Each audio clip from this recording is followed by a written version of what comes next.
कलंक लगाया झूठा,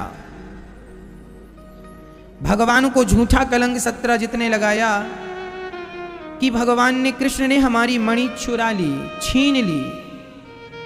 झूठा कलंक, कई बार हमें झूठे कलंक से भी गुजरना पड़ता है।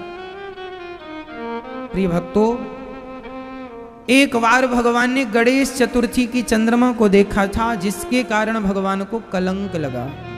रामचरितमानस में भी ये वर्णन है, जो आपन चाहे कल्याणा, सुजस सुमति शुभ गति सुख नाना, सो पर नार लीलार गोसाई, तजऊ चौथ के चंद्र की नई।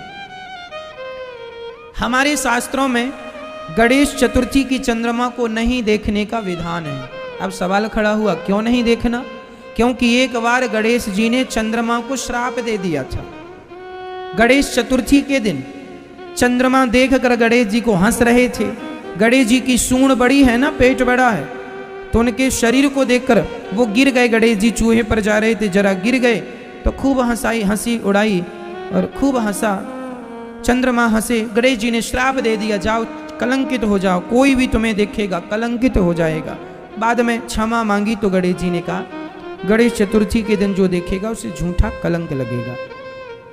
तब से लेकर आज तक जब भी गणेश चतुर्थी की चंद्रमा को देखो तो एक छोटा सा पत्थर चंद्रमा की तरफ फेंक दो तो पाप से मुक्ति मिल जाती है। या फिर भगवान कृष्ण के दूसरे और तीसरे विवाह की कथा सुन लेने से भी पाप से मुक्ति मिल जाती है। अब यहां एक बात समझने की है कि भगवान श्री कृष्ण को कलंक लगा, क्योंकि जो आपन चाहे कल्याण। रामचरितमानस के सुंदर कांड की यह चौपाई हम सभी को याद रख लेना चाहिए। आप में से मुझे बताओ, आप में से कौन कौन अपना कल्याण चाहता है? हाथ उठाओ। जो आपन चाहे कल्याणा, सुजसु सुमति शुभ गति सुख नाना। जो अपना यश चाहता है, अपनी कीर्ति चाहता है, अपना परलोक संवारना चाहता है, अपना नाम, अपना यश, अपनी इज्जत, धन, वैभव, जो व्यक्ति ये सब चाहता है उसे पराई नारी से सदा दूर रहना चाहिए। जो व्यक्ति इज्जत चाहता है, धन चाहता है, उस व्यक्ति को पर नारी से दूर रहना चाहिए। पर नारी पैनी छुरी। पराई नारी क्या होती है? छुरी की तरह होती है। पर नारी पैनी छुरी, तीन तरफ से खाए, धन हरे, यौवन हरे और घोर नरक ले जाए। पर स्त्री से, पराई नारी से हमेशा पुरुष को बच करके रहना चाहिए। समझदार पुरुष वही है जो अपने आप को पराई स्त्री से बचा के रखे। और हम तो कहते हैं कि आप सभी अपने आप को चरित्रवान बनाइए। जो व्यक्ति चरित्रवान होगा वह व्यक्ति यहाँ भी सुखी होगा, वहाँ भी सुखी होगा। पुरुष को चाहिए कि स्त्री से बच के रहे और स्त्रियों को चाहिए कि पुरुषों से बच के रहें। हम तो शास्त्र कहते हैं नारियों को देखो ही मत। तो प्रश्न ये खड़ा हुआ, महाराज जी नारियों को ना देखें तो बाजार जाएं तो क्या आंखों में पट्टी बांध करके जाएं? भाई बाजार जाएंगे तो स्त्रियों को तो देखना होगा, पुरुष भी दिखेंगे, सब दिखेंगे, कोई आंखों में तो पट्टी बांधेगा नहीं। तो हमारे शास्त्रों ने कहा नारी को देखना गलत नहीं है, लेकिन देखने का ढंग गलत है तो गलत है। देखना गलत नहीं है, कैसे देखना चाहिए फिर नारियों को? देखने का तरीका क्या हो, ढंग क्या हो, वो हम आपको दे रहे हैं। हमारे शास्त्र ढंग बता रहे हैं कैसे देखना चाहिए। आपसे उम्र में बड़ी स्त्री है, उसे वैसे ही देखो जैसे अपनी माता को देखते हो। आपसे बराबर की कोई स्त्री है, उसे वैसे ही देखो जैसे अपनी बहन को देखते हो। आपसे आयु में छोटी स्त्री है, उसे वैसे ही देखो जैसे अपनी बेटी को देखते हो। यदि इस नजरिए से, इस दृष्टिकोण से संसार को देखोगे तो ना स्त्री बुरी है, और यही नजरिया स्त्री के लिए पुरुषों को देखने का है। आपसे उम्र में कोई पुरुष बड़ा है तो वैसे देखो जैसे आपका पिता हो। जैसे आप अपने पिता को देखती हो ना, ऐसे पुरुष को देखना चाहिए। बराबर का पुरुष है आयु में, उसे वैसे देखो जैसे भाई को देखती हो, और छोटा है वैसे ही देखो जैसे पुत्र को देखती हो। यदि हम अपना देखने का नजरिया सुधार लें, लोग कहते हैं संसार बुरा है, हम कहते हैं संसार बुरा नहीं है, संसार को देखने का नजरिया बुरा है, अपनी अपनी दृष्टि बुरी है। यदि दृष्टि सुधर जाए तो सृष्टि सुधर जाएगी। पर विडंबना तो ये है, लोग अपनी दृष्टि सुधारते ही नहीं। ना स्त्री गलत होती है ना पुरुष गलत होता है मैया, सिर्फ देखने का नजरिया होता है। इसलिए हम कहा करते हैं यदि दृष्टि बदल जाएगी तो सृष्टि बदल जाएगी। एक कुम्हार था, देखो दृष्टि बदल जाने से सृष्टि कैसे बदलती है, जरा ध्यान से सुनना। एक कुम्हार था, उस कुम्हार का काम था चिलम बनाने का, वो चिलम बनाया करता था। एक दिन वहां से कोई संत जी गुजरे और संत जी ने कहा, पागल चिलम क्या बनाता है? चिलम जानती हो मैया? चिलम जानती हो? चढ़ाती तो नहीं हो ना? हाँ, चिलम गांजा पीने वाली। एक कुम्हार था, चिलम बनाने का काम था। एक महात्मा जी ने कहा कि तू घड़ा क्यों नहीं बनाता, गर्मी का समय आने वाला है, घड़ा बनाएगा, अच्छे पैसे मिलेंगे और खूब पैसा कमा सकेगा। उस व्यक्ति ने जो माटी चिलम बनाने के लिए रखी थी ना माँ, उसी माटी से, उसी मिट्टी से उसने घड़े बना दिए। जब घड़ा उसने बनाया, सुखाया, पकाया तो बाजार में बेचा, कोई संत उस घड़े को खरीदते हैं और संत ने अपनी कुटिया के बाहर भरकर पानी रख दिया। जो भी राहगीर जाता उस प्याऊ से पानी पीता और एक संत जी ने तो पानी पीते हुए कहा, वाह कितना शीतल जल है, कितना ठंडा जल है। जब उसने घड़े की प्रशंसा की, वाह घड़ा, तो घड़ा होकर भी हम मनुष्यों को शीतलता प्रदान करता है। तब उस घड़े की माटी से आवाज आ गई, उस घड़े की मिट्टी ने धन्यवाद दिया, अरे कुम्हार तेरा बहुत बहुत धन्यवाद। तो किसी ने मिट्टी से कहा, तू कुम्हार को धन्यवाद क्यों देती है? उस मिट्टी ने कहा कि कुम्हार ने यदि मुझे चिलम बना दिया होता तो चिलम मैं भी जलती और जो मुझे पीता वह भी जलता, पर तूने कुम्हार मुझे घड़ा बना दिया, मैं भी ठंडा हूँ, जो इसका पानी पी रहा है वह भी शीतलता को प्राप्त हो रहा है। तेरे विचार बदले, मेरी जिंदगी बदल गई, तेरी दृष्टि बदली। कुम्हार की दृष्टि ही तो बदली कि उसने चिलम बनाने की जगह उसने घड़ा बनाना, ये दृष्टि, चिलम की दृष्टि हटाकर उसने घड़े की सृष्टि कर दी। और जब उसी माटी से उसने चिलम की जगह घड़ा बनाया, जब इसकी दृष्टि बदली, जब इसका दृष्टिकोण बदला तो माटी का जीवन बदल गया। कहाँ वो चिलम बन जाती, कहाँ वो खुद जलती औरों को जलाती, पर कहाँ वो घड़ा बनकर खुद ठंडी होकर औरों को ठंडक प्रदान कर रही है। ये कब संभव हुआ? जब आपकी दृष्टि बदलेगी तब आपकी सृष्टि बदल जाएगी। एक बात बताऊं मेरी मां, आप अपनी सास को बदल सकती हो, क्या संभव है? नहीं। आप अपने पति को बदल सकती हो, क्या संभव है? नहीं। आप जमाने को बदल सकते हैं, क्या संभव है? नहीं। जमाने को आप बदल सकते हैं कि नहीं?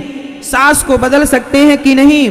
पति को बदल सकते हैं कि नहीं? पुत्र को बदल सकते हैं कि नहीं? ये संभव नहीं है, लेकिन ये संभव है कि हम अपने आप को बदल सकते हैं। और जिस दिन आपने अपने आप को बदल दिया, अपने विचारों को बदल दिया, उस दिन आप देखेंगे कि सब कुछ बदला हुआ दिखाई पड़ेगा। जब मैं अपने आप को बदलता हूं तो सब बदल जाता है। मैं अपने आप को नहीं बदलूंगा तो मैं आपको कैसे बदल सकता हूं? आपको बदलने के लिए पहले मुझे अपने आप को बदलना होगा। मैया जी, पहले किसे बदलना होगा? अपने आप को। इसलिए हमें किसी को बदलने की जरूरत नहीं है। बदलाव यदि देखना है तो पहले खुद के भीतर बदलाव महसूस कीजिए। यदि बदलना है, याद रखना मेरी मां, संसार को वही बदल सकता है जो स्वयं को बदल सकता है। जो स्वयं नहीं बदल सकता वो संसार को कभी नहीं बदल सकता। पहली शुरुआत हमसे होनी होगी, हमसे होनी चाहिए। परिवर्तन आपसे शुरू नहीं होगा, परिवर्तन हमसे होगा। इसलिए कसम खा लो कि हम अपने आप को बदलेंगे, अपने गंदे विचारों को डिलीट करेंगे, अच्छे विचारों के साथ, अच्छी ऊर्जा के साथ, अच्छी एनर्जी के साथ प्रसन्न चित्त, हम हमेशा दुखी नहीं रहेंगे, हम हमेशा प्रसन्न रहेंगे। विचार बदलो, अपने आप को बदलो, अपनी सोच बदलो, अपनी मानसिकता बदलो, अपने देखने का ढंग, अपने सोचने का ढंग सब बदलो। जिस दिन आपने अपने आप को पूर्ण रूप से बदल दिया, उस दिन आप जिसको पकड़ लोगे वो बदल जाएगा। शुरुआत हमसे करनी होगी, स्वयं से करनी होगी। बताओ मैया, इस संसार में कौन बुरा है? लड़का बुरा है, लड़की बुरी है, स्त्री बुरी, पुरुष बुरा, कौन बुरा है? लोग कहते हैं महाराज जी जमाना बुरा है।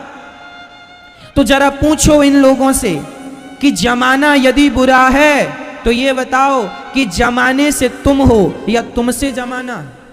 बताओ, जमाने से हम हैं या हमसे जमाना है? बोलो बोलो, जमाने से हम हैं या हमसे जमाना है? जल्दी बोलो बोलो। जमाने से हम नहीं है मैया, जमाने से हम नहीं है, हमसे। लोग कहते हैं जमाना बुरा है, भाई जमाना भी तुमसे ही है। तुम अच्छे होगे तो जमाना भी अच्छा होगा, क्योंकि जमाना भी तुमसे ही तो है। तुम बुरे हो तो जमाना बुरा है, तुम अच्छे हो तो जमाना अच्छा है। इसलिए बदलाव हमसे होना चाहिए, परिवर्तन हमसे होना चाहिए, शुरुआत हमसे हो। बुरा जो देखन मैं चला, बुरा न मिलिया कोई, जो दिल खोजा आपुना, हमसे बुरा ना कोई। हम ही बुरे थे पर जमाने भर में गाते रहे तुम बुरे हो, तुम बुरे हो। कोई बुरा नहीं, हम बुरे। प्रिय भक्तों, अपना कल्याण चाहते हो तो पर नारी का त्याग कर दो। किसका त्याग कर दो? पर नारी, पर पुरुष। स्त्रियां अपने पति के सिवा किसी पुरुष को ना देखें, पुरुष अपनी पत्नी के सिवा किसी स्त्री को ना देखे। देखे तो वैसे ही जैसे अपने मां को देखता है, बहन को देखता है, बेटी को, वैसे देख। सोच अच्छी हो, विचार अच्छे हो, संस्कार अच्छे हो मैया।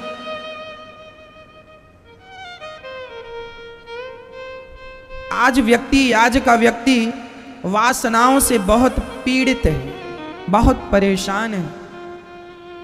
और केवल ये वासनाएं मैया, आजकल 15-16 साल के बच्चे आज वासनाओं में डूबते हुए दिखाई पड़ रहे हैं। छोटी छोटी लड़कियों को प्यार हो जाता है आजकल, छोटे छोटे बच्चों को प्यार हो जाता है आजकल, है ना? हम लोग छोटे छोटे थे, जब 10वीं पढ़ते थे, तब हम लोगों को पता ही नहीं था कि प्यार व्यार क्या होता है। सच्ची बोल रहा हूं मैया, हम जब 10वीं पढ़ते थे ना, 10वीं क्लास में, तब हमें नहीं पता होता था कि प्यार व्यार क्या होता। पढ़ाई करते थे कुछ, उस समय जब हम 10वीं पढ़ते थे, उस समय मन में कुछ विकार था ही नहीं, सोच में विकृति थी ही नहीं। आजकल 10वीं पढ़ने वाले छोरा छोरियों को देख लो, इनको प्यार हो जाता है, खूब बढ़िया से प्यार कर लेती हैं। हमारी बहन गोल गोल रोटी नहीं बना पाती अभी, सब्जी नहीं बना पाती स्वादिष्ट, लेकिन प्यार बढ़िया कर लेती हैं। सब्जी बनाना नहीं आता, अभी प्यार करना आता है। अच्छा, इन्हें प्यार क्यों हो गया, कभी सोचा आपने? आजकल की लड़कियों को प्यार हो जाता है किसी लड़के से, आजकल के लड़के को प्यार हो जाता है किसी लड़की से। आपने कभी सोचा कि इन्हें प्यार ही क्यों हुआ? इनके अंदर भक्ति के संस्कार क्यों नहीं आए? इन्होंने भगवान का नाम जपना शुरू क्यों नहीं किया? इन्होंने कथा सुननी शुरू क्यों नहीं की? इनको प्यार क्यों हो गया? और एक्चुअली वो प्यार नहीं है जिसे ये लोग प्यार कह रहे हैं, ये केवल इनके अंदर छिपी हुई वासना है। उस वासना को छिपाने के लिए लोग नाम प्यार का देते हैं। आपको प्यार क्यों हो गया? आपकी इच्छाएं क्यों हो गई, विषयों की तरफ क्यों चली गई? जबकि आपका मन भगवान में नहीं लगा, कीर्तन में मन नहीं लगता, कथा में मन नहीं लगता, लेकिन प्यार में मन लगता है। कारण क्या है? क्योंकि तुम हर जन्म में भोग ही भोगते रहे हो। जो आदमी जो काम करता है ना उस काम उसका जल्दी मन लग जाता है। पिछले जन्म में आप भोग ही भोगते। भाई ये बताओ, बंदर क्या करता है? बंदर क्या करता है? भोग भोगता है। बंदर के साल में 2 बार 3 बार बच्चे हो जाते हैं बंदरिया से। सबसे ज्यादा भोगी होता है बंदर। कुत्ता, बिल्ली, ये सब यही योनियां हैं। आप पिछले जन्म में भी भोग भोग रहे थे और किसी पुण्य के कारण भगवान ने तुम्हें मनुष्य बना दिया है, तो तुम मनुष्य बनकर भी छोटी सी आयु में भी तुम भोगों की तरफ इसलिए जाने लगे क्योंकि तुम्हारे संस्कार वही भोग वाले हैं।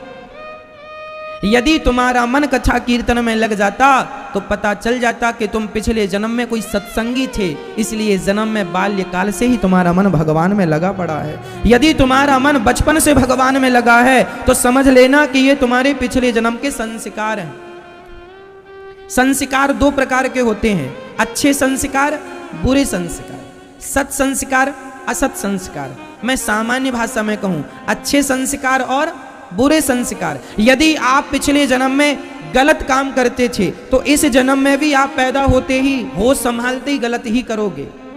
और पिछले जन्म में यदि आप अच्छे संस्कार में थे, अच्छे लोगों में थे, तो इस जन्म में भी आप संत संगत करेंगे, कथा सुनेंगे, कीर्तन करेंगे, अच्छा सोचेंगे, अच्छा करेंगे, क्योंकि आपके पिछले जन्म का संस्कार है ना।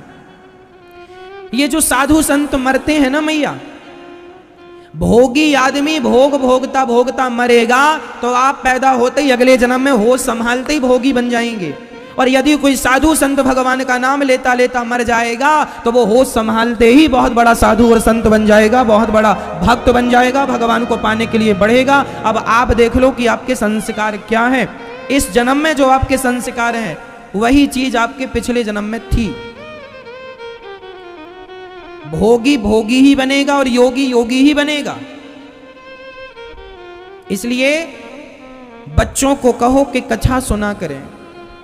कई बार ऐसा भी होता है मैया कि मेरे पिछले जन्म के संस्कार बुरे थे, माना कि मेरे पिछले जन्म के संस्कार बुरे थे, मैं बहुत भोगी हूं, लेकिन इस जन्म में अच्छी संगत मिलने के कारण मेरे वो पुराने संस्कार नष्ट होके मेरे अंदर भक्ति का दिया जल जाएगा और मैं इस जन्म में भक्ति के पथ पर चल पड़ूंगा।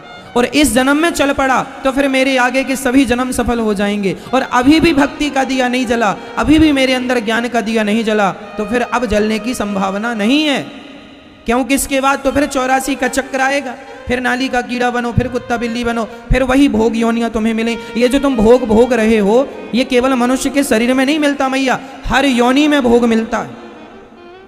मनुष्य का शरीर भोगने के लिए नहीं है, मनुष्य का शरीर भगवान को प्राप्त करने के लिए है। आपको भगवान को पाना है, यह लक्ष्य लेकर हमें और आपको आगे चलना है। पर विडंबना है, सच्ची कहता हूं, जिस पर भगवान की कृपा है आज वही भगवान के चरणों से जुड़े हुए हैं। आप यदि भगवान से जुड़े हैं तो समझ लेना कि आप पर भगवान की विशेष कृपा है, यही कृपा।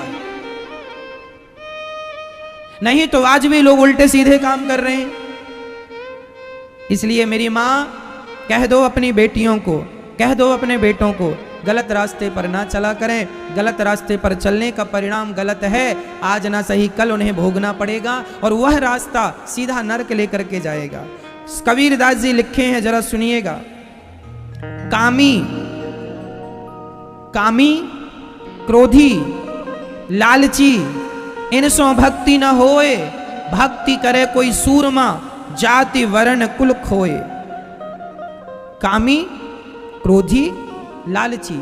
कामी और क्रोधी और लोभी और लालची, इन लोगों से भक्ति नहीं होगी। यदि भक्ति करना है, भगवान को पाना है, तो सबसे मन को हटाकर केवल भगवान में मन लगाना होगा। यदि लगा सकते हो तो फिर भक्ति के रास्ते पे आगे चलो। यहाँ सुख है, सुकून है, आनंद है। वासनाएं आदमी को सारा दिन सारी रात जलाती है। घुट घुट के मरना है तो विषय वासना में थोड़ा सा सुख मिल जाएगा, क्षण भंगुर, थोड़ी सी देर का। लेकिन बताओ, 3 घंटे आप कथा सुन रहे हैं, ये 3 घंटे जो कथा में सुख आप पा रहे हैं, क्या ये 3 घंटे का कंटिन्यू कोई भी विषय संसार का कोई भी सुख मिल सकता है? किसी चीज में 3 घंटा कंटिन्यू ना आप 3 घंटा खा सकते हैं, ना 3 घंटा कंटिन्यू आप भोग सकते हैं। संसार का कोई भी सुख आप कंटिन्यू 3 घंटे तक नहीं उठा सकते, लेकिन 3 घंटे भगवान की कथा का सुख पूरा उठा सकते। इसलिए ये सुख उस सुख की अपेक्षा कई गुना श्रेष्ठ है,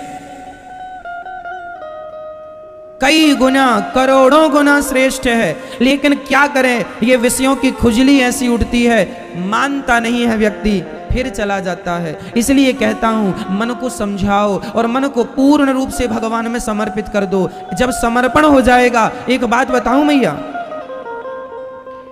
गेहूं का दाना जरा सा पानी मिलने पर अंकुरित हो जाता है, गेहूं का दाना जरा सा नमी मिलने पर अंकुरित हो जाता है। पर वही गेहूं के दाने को तवे में डालकर, जरा गर्म तवे में डालकर जरा सा घुमा दो 4 बार, और उसके बाद जब गेहूं का दाना गर्म हो जाए, भूंज जाए, उसके बाद जरा पानी में डालना, बताओ अंकुरित होगा? उसकी अंकुरित शक्ति नष्ट हो गई कि नहीं? कैसे नष्ट हुई? आग में। नहीं तो बार बार अंकुरित हो रहा है। उसी तरह तुम्हारे अंदर विषय बार बार अंकुरित होते हैं, बार बार मन भोगों की तरफ जाता है। इसलिए अपने आप को भक्ति की आग में इतना तपा दो कि विषयों की अंकुरित शक्ति ही सदा सदा के लिए नष्ट हो जाए, और नष्ट हो जाएगी तो आनंद सुकून मिलेगा, फिर हमारा मन विषयों में नहीं जाएगा। नहीं तो ये बहुत तंग करते हैं विषय। भगवान से कहा करो कि प्रभु हमें काम परेशान कर रहे हैं, आप रक्षा करो। हमें क्रोध परेशान कर रहा है, आप रक्षा करो। हमें लोभ परेशान कर रहा है, आप रक्षा करो। जब भगवान से कहेंगे तो भगवान आपकी रक्षा इन बुराइयों से करेंगे। हम लोग आरती में भी तो गाते हैं ना,